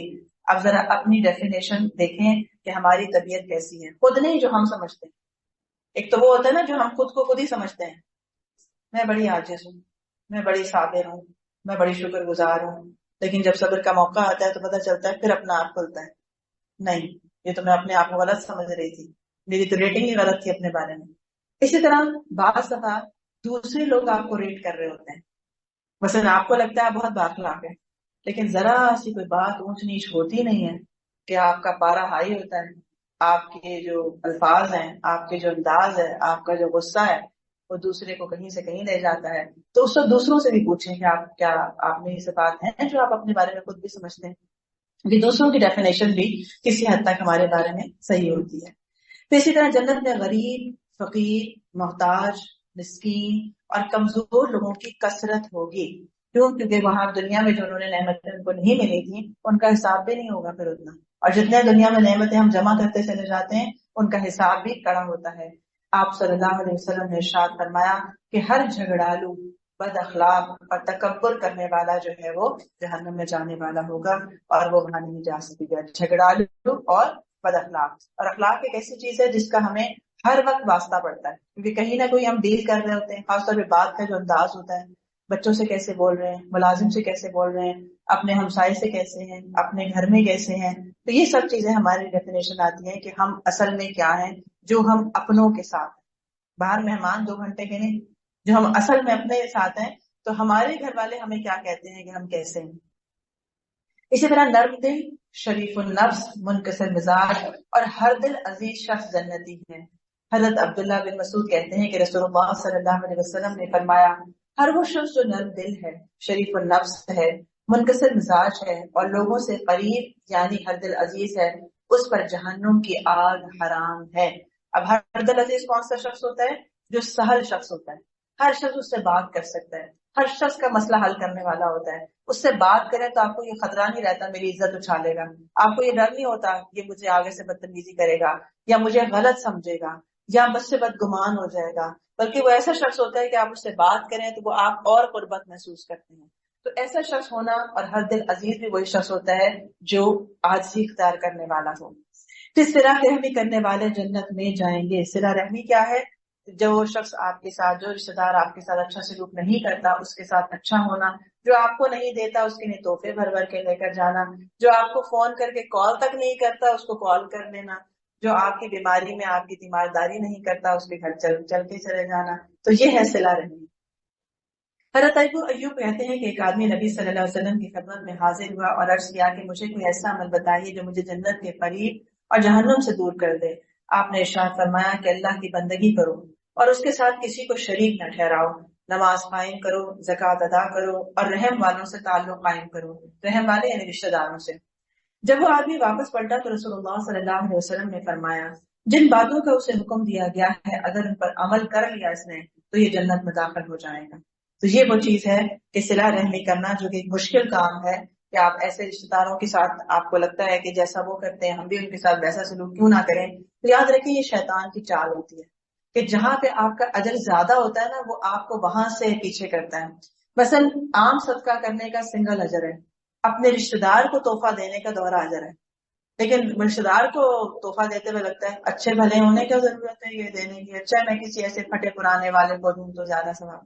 اسی طرح باہر خرچ کرنے کا ثواب زیادہ لگتا ہے، بعض لوگ اپنے ہی گھر والوں پہ خرچ نہیں کرتے، بیوی تنگ رہتی ہے، بچے تنگ رہتے ہیں، جبکہ جو پہلا لقمہ جو اپنے بیوی بچوں کو کھلاتا ہے اس کا ثواب سب سے زیادہ ہے، اور پھر جو اس کے قریب ہے اور پھر جو اس کے قریب ہے، یعنی صدقہ اپنے گھر سے شروع کریں تو یہاں سے اجر زیادہ شروع ہوتا ہے، اور جتنا دور جاتے جاتے ہیں اس کا سنگل ہوتا چلا جاتا ہے۔ اسی طرح خوش اخلاق، تہجد گزار، کثرت سے نفلی روزے رکھنے والے، دوسروں کو کھانا کھلانے والے بھی جنت میں جائیں گے۔ یعنی اپنا کھانا پکانا بھی اس میں آ جاتا ہے کہ بعض دفعہ خواتین جو کھانا کھلاتی ہیں تو نیت کریں کہ ہم جو گھر والوں کو کھانا کھلا رہے ہیں یہ ہمیں اللہ تعالیٰ بھی جنت میں داخل کرنے کا ذریعہ بنائے اور خوش اسلوبی سے کھانا بنایا جائے۔ اسی طرح سے دوسروں کو جو کہ کھانا جن کے پاس نہیں ہوتا ان کو کھانا دینے کا بھی بہت زیادہ اجر ہے۔ تو اس کی بھی عادت بنا لینی چاہیے کہ جیسے جب آپ خود کھانا پکاتے ہیں تو 1 پلیٹ 2 پلیٹ کوئی بھی جو آپ کے قریب ہو اس کو بھجوا دیا کریں، یہ اتنا بھاری بھی نہیں لگتا، یعنی 2 پلیٹ میں 1 پلیٹ سالن بھجوایا، 2 روٹی بنا کے، کسی موچی آپ کے قریب کوئی ہے، کوئی مزدور کام کر رہا ہے، کوئی اور آپ کے گھر میڈ کام آتی ہے، اسی کا لگا لیں کہ کم از کم میں اس زمرے میں تو داخل ہو جاؤں کہ کھانا کھلانے والوں میں آ جاؤں۔ اسی طرح کسی کا راشن لگا لیں، آپ ماہانہ میں سویرے جو آپ کی حیثیت ہے اس کے مطابق کسی کو آٹا دے دیا کریں، آپ نے کہا میں کسی کو چینی 1 کلو دے دوں، کسی کو تھوڑا آٹا دے دوں، کسی کو آئل لگا لیں، کیا ہے تاکہ میں ان لوگوں میں شامل ہو جاؤں جو دوسروں کو کھانا کھلاتے تھے، کیونکہ بعض لوگوں کو روز کھانا بنا کے کھلانا مشکل لگتا ہے، تو آپ کہتے ہیں چلیں ایک ہی دفعہ میں ایک راشن کسی کا لگا لیا۔ وضو کے بعد 2 رکعت تحیت الوضو باقاعدگی سے ادا کرنے والا شخص جنت میں جائے گا۔ جیسے ابھی میں نے آپ کو بتایا ہے کہ وضو کرنے کے بعد جو آپ 2 نفل پہلے پڑھیں پھر اپنی نماز شروع کریں۔ رسول اللہ صلی اللہ علیہ وسلم نے ایک روز نماز فجر کے بعد حضرت بلال رضی اللہ عنہ سے پوچھا، اے بلال، اسلام لانے کے بعد تمہارا وہ کون سا عمل ہے جس پر تمہیں بخشش کی زیادہ امید ہے؟ کیونکہ آج رات میں نے جنت میں اپنے آگے آگے تمہارے چلنے کی آواز سنی ہے۔ حضرت بلال نے عرض کیا، میں اس سے زیادہ امید افزا عمل تو کوئی نہیں پاتا کہ دن یا رات میں جب بھی وضو کرتا ہوں تو جتنی اللہ تعالیٰ کو منظور ہو میں نماز پڑھ لیتا ہوں، وہ یا 2 نفل 3 نفل 2 نفل 4 نفل جتنے بھی ہوتے ہیں میں وہ پڑھ لیتا ہوں، بس وضو کرنے کے بعد پڑھ لیتا ہوں۔ تو آپ نے کیا فرمایا؟ جنت میں اپنے آگے میں نے تمہارے چلنے کی آواز سنی تھی۔ سوچے یہ تو اتنا آسان سا عمل ہے، نماز تو پڑھنی ہی ہوتی ہے، کھڑے تو ہو ہی رہے ہوتے ہیں آگے، تو جلدی سے 2 نفل پڑھے پہلے پھر اپنی اصل نماز شروع کر دیا جائے۔ نماز روزے کی پابند، پاک باز اور شوہر کی اطاعت گزار خواتین جنت میں جائیں گی۔ تو اب یہ بھی کہیں کہ جو شوہر کی اطاعت، نماز روزے کرنا آسان کام ہے، شوہر کی اطاعت گزاری یہ بھی آسان ہے۔ کیوں؟ اس لیے کیونکہ اس میں صرف محبت چاہیے ہوتی، کیونکہ ہم اطاعت گزاری میں کون سا وہ ہمیں کوئی ایسا کوئی کام کہہ رہے ہوتے ہیں، لیکن کوئی بھی کام کرنا کسی بھی رشتے کے ساتھ کرنا، چاہے وہ بچوں کا کام ہے یا شوہر کا کام ہے، اسے خوشی خوشی کرنا شروع کر دینا۔ جب آپ خوش رہنا شروع کر دیں تو آپ دیکھیں کہ سارے بوجھ ہلکے ہونا شروع ہو جاتے ہیں، حتیٰ کہ بعض دفعہ کوئی شخص ناگوار بھی ہوتا ہے نا آپ کی زندگی میں، آپ خوش رہنا شروع کر دیں، آپ اسمائل کرنا شروع کر دیں اور بس اس کو کہیں کوئی بات نہیں، اسے پتا نہیں ہے۔ کوئی بات نہیں ہے، ایسے کرے، غصے میں ہوگا اس لیے کیا، کوئی بات نہیں، عادت ہے، کیا ہو گیا اگر کچھ کہہ رہا ہے تو ایسے تو جانے دیں۔ اور آپ دیکھیں گے کہ آپ کی جو قربانی ہے کہ کسی کے بد اخلاق کے ساتھ بھی اخلاق سے رہنا، یا اپنے آپ کو مسکراہٹ برقرار رکھنا، یا کسی کے آگے اپنے آپ کو ایک اچھا بنائے رکھنا، یہ بھی آپ دیکھیں دوسرے کو بدلنے کا ذریعہ بن جاتا ہے بعض دفعہ، کیونکہ یہ جو مسکراہٹ ہوتی ہے نا، یہ کنٹیجیس ہوتی ہے۔ مثلا آپ نے دیکھا کچھ چیزیں متعدی بیماریاں نام سنا ہے کہ وہ ایک کو لگ جاتی ہیں، مسکراہٹ بھی انہیں میں سے ایک ہے کہ جب آپ مسکراتے ہیں نا تو ساتھ والا نا بلا وجہ مسکرانے لگتا ہے، حالانکہ اور پھر وہ پوچھتا ہے کیا ہوا، مسکرا کہہ رہا ہوتا ہے وہ۔ تو اس لیے اپنی عادت بنائیں کہ مسکراہٹیں بکھیریں، یعنی گھر میں بھی مسکرا لیا کریں، ضروری نہیں کہ ہم باہر والوں کے سامنے مسکرائیں۔ اچھی مسکراہٹ کے ساتھ رہنا اپنے اندر نا اے سی کا کام کرتا ہے، جیسے گرمی ہو رہی ہے نا، غصہ آ رہا ہے، گرم ہو رہے ہیں اندر سے، گرم ہو تو کیا کریں گے، اے سی چلاتے ہیں، گرمی ہو رہی ہے، تو اسی طرح مسکراہٹ اے سی کا کام کرتی ہے۔ جب آپ اندر سے گرم ہو رہے ہیں، کسی غصے میں آ رہے ہوں، کسی ناگواری میں آ رہے ہوں، تو کوئی بات نہیں ہے، کوئی اگر کوئی کر بھی رہا ہے کوئی بات نہیں، نادان ہے، نہیں سمجھ نہ سمجھ ہے، کر بھی رہے ہیں۔ اسی طرح انبیاء، شہداء، اہل ایمان بھی، فوت ہونے والے چھوٹے بچے اور زندہ درگور کی گئی لڑکیاں بھی جنت میں جائیں گی۔ یہ اکثر لوگ سوال کرتے ہیں جو چھوٹے بچے ہوتے ہیں وہ کہاں جاتے ہیں، اور یہ ماؤں کے لیے کتنا بڑا دھارس ہے، سہارا ہے، خاص طور پہ جب چھوٹے بچے فوت ہو جائیں تو ماں باپ کتنا غمزدہ ہو جاتے ہیں، خاص طور پہ ان کے چھوٹے ہونے کی وجہ سے اور زیادہ رغبت لگتی ہے۔ نبی اکرم صلی اللہ علیہ وسلم نے ارشاد فرمایا کہ نبی جنت میں جائے گا، شہید جنت میں جائے گا، نو مولود جنت میں جائے گا، اور زندہ درگور کی گئی لڑکی جنت میں جائے گی۔ تو گویا جنت میں وہ منتظر ہوتے ہیں اپنے والدین کے لیے، اور اپنے والدین کو پھر وہ جنت میں لے جانے کا ذریعہ بن جاتے ہیں جو چھوٹے بچے فوت ہوتے ہیں۔ اسی طرح متقی اور اچھے اخلاق والے لوگ جنت میں جائیں گے۔ لہٰذا تقوی اور اچھا اخلاق، یعنی آپ صلی اللہ علیہ وسلم سے دریافت کیا گیا کہ کون سا عمل سب سے زیادہ لوگوں کے جنت میں جانے کا سبب بنے گا، سب سے زیادہ۔ آپ نے ارشاد فرمایا کہ تقوی اور اچھا اخلاق۔ پھر آپ سے عرض کیا گیا کہ کون سا عمل سب سے زیادہ لوگوں کے آگ میں جانے کا سبب بنے گا، تو آپ نے فرمایا کہ منہ اور شرم کا، یعنی منہ سے انسان ایسی باتیں کر جاتا ہے جو اس کو جہنم میں لے جانے کا ذریعہ بن جاتی ہیں۔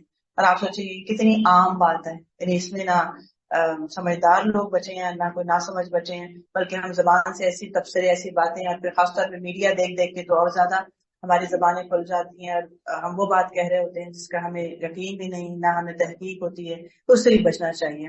پھر اسی طرح سے اپنے پردے کی حفاظت کرنا شرمگاہ کی حفاظت کا ذریعہ بنتا ہے، نظر کی حفاظت کرنا شرمگاہ کی حفاظت، اور حفاظت صرف اپنی نہیں ہوتی۔ ہم یہ نہیں کہہ سکتے کہ میرا دل تو بالکل صاف ستھرا ہے، اب میں جیسے مرضی کپڑے پہنوں، جیسا مرضی لباس اور جو مرضی کروں، اب اگر کوئی اور شخص اس سے بہک جاتا ہے تو اس میں میرا کیا قصور ہے، اسے چاہیے کہ اپنا ایمان سنبھال کے رکھے۔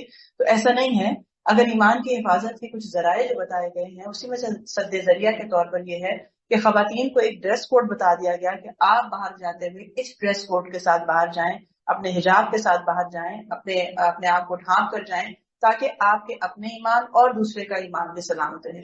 تو لہٰذا اب اس کو یہ نہیں کہا جا سکتا کہ معاشرے میں لوگوں کی تربیت ایسی ہونی چاہیے کہ وہ کریں، لوگوں کی تربیت جس طرح ہونی چاہیے وہ ایک الگ موضوع ہے۔ اصل بات یہ ہے کہ جو آپ کا موضوع ہے آپ اس کو پہلے ایڈریس کریں، اور ہر شخص اپنے اپنے حصے کی ذمہ داری ادا کرے گا تو خود بخود وہ ان جنتی لوگوں میں شامل ہو جائے گا۔ تو عورت کی حفاظت، عزت کی حفاظت سب سے زیادہ اس میں ہے۔ آپ کسی کی سوچ نہیں بدل سکتے کہ آپ کو دیکھ کے کوئی نہ سوچے کچھ ایسی بات۔ ہاں، آپ اپنے آپ کو بدل سکتے ہیں کہ میں ڈریس ہی ایسے ہوں کہ مجھے دیکھ کر کسی کے ذہن میں کوئی خیال اس لیے نہ آئے کیونکہ میں پوری کور ہوں اوپر سے نیچے تک۔ پھر یتیم کی کفالت کرنے والا جنت میں جائے گا۔ کتنے ایسے لوگ ہیں یتیموں کو بوجھ سمجھتے ہیں، کتنے ایسی فیملیز ہوتی ہیں کہ جس میں اپنے بھائی کے گھر میں ضرورت ہوتی ہے کہ وہاں یتیم ہوتے ہیں لیکن وہاں پر پوچھا نہیں جا رہا ہوتا، یا حتیٰ کہ ان کی جائیداد میں سے بھی حصہ مار لیا جاتا ہے اگر ان کے والدین دونوں نہ ہوں۔ تو کس قدر وہ نیکیاں ہیں جو ہم کما سکتے ہیں لیکن گنوا دیتے ہیں۔ پھر حج مبرور ادا کرنے والا حاجی جنت میں جائے گا۔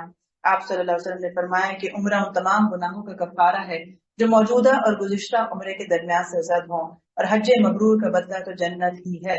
لہٰذا دیکھیں کہ کون سے ایسے لوگ ہیں جن کے اوپر حج فرض ہو چکا ہے لیکن ابھی تک حج نہیں کیا ہے انہوں نے، تو اپنے اپنے وسائل کو دیکھتے ہوئے حج کا اہتمام کریں، کیونکہ بعض دفعہ ہم گھر بنانے کو ترجیح دیتے ہیں، بچوں کی شادی کو ترجیح دیتے ہیں، مہنگے لباس کو ترجیح دیتے ہیں، لیکن حج جو نہیں کرتے۔